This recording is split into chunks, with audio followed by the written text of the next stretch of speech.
মুক্তিযুদ্ধের সেনানী শহীদ। আমরা বলতে চাই, যারা এই কয়দিনে জান দিয়েছে তারা আমাদের বীর শ্রেষ্ঠদের মতো মর্যাদা পাবে।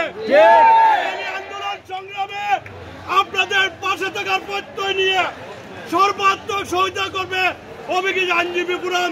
এই প্রত্যয় আমি ব্যক্ত করতে চাই।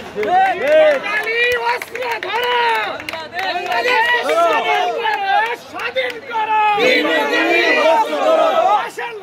তৈরি করো, স্বাধীন করো, স্বাধীন করো, বাঙালি অস্ত্র ধরো। সংগ্রামী শিক্ষার্থী ভাইরা, আজকে দেশে এমন একটা পরিস্থিতির সৃষ্টি হয়েছে, ৭১-এর গণহত্যাকে হার মানিয়েছে।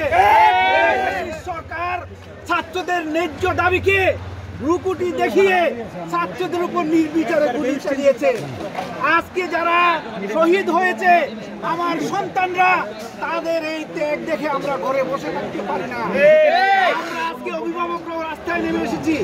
আমরা হবিগঞ্জ আইনজীবী সমিতির পক্ষ থেকে আপনাদের এই আন্দোলনের প্রতি সংহতি জানাতে এসেছি। সংগ্রামী শিক্ষার্থী ভাইয়েরা, এদেশের ছাত্র জনতা ৬৯-এর যেভাবে গণ অভ্যুত্থান ঘটিয়েছে, ৯০-এ যেভাবে স্বৈরাচারের পতন ঘটিয়েছে, ২৪-এ আজকে তারা আবার নতুন করে ইতিহাস সৃষ্টি করেছে। এর নাম ইতিহাসের স্বর্ণাক্ষরে লিখিত থাকবে। আমরা আপনাদের এই ন্যায্য দাবি আজকে এক দফার দাবিতে পরিণত হয়েছে। আজকে ছাত্রদের দাবি জনতার দাবিতে পরিণত হয়েছে। আজকে জনতা, এদেশের আপামর মানুষ এই ফ্যাসিস্ট সরকারের পতন চায়।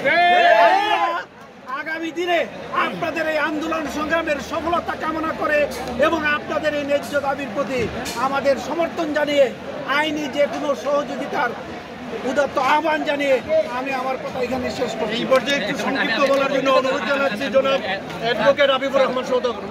সংগ্রামী শিক্ষার্থীরা, আমি শুধু একটাই বলতে চাই, আজকে আপনারা আন্দোলনকে যে পর্যায়ে নিয়ে আসছেন, কোনো গুজবে কান না দিয়ে সফলতা না হওয়ার পর্যন্ত, বিজয় না হওয়া পর্যন্ত আমরা ঘরে ফিরে যাবেন না। গার্জিয়ান, আত্মীয় স্বজন, যত মুরব্বী থেকে শুরু করে যত আছে, আমরা সবাই আপনার সাথে আছি। আপনাদের কাছে আপনাদের আন্দোলনকে সফলতার মুখ দেখে আপনারা বিজয়ী দেশে ঘরে ফিরে যাবেন, আমরা এই প্রত্যাশা রেখে আমার বক্তব্য এখানে শেষ করছি। আসসালামু আলাইকুম।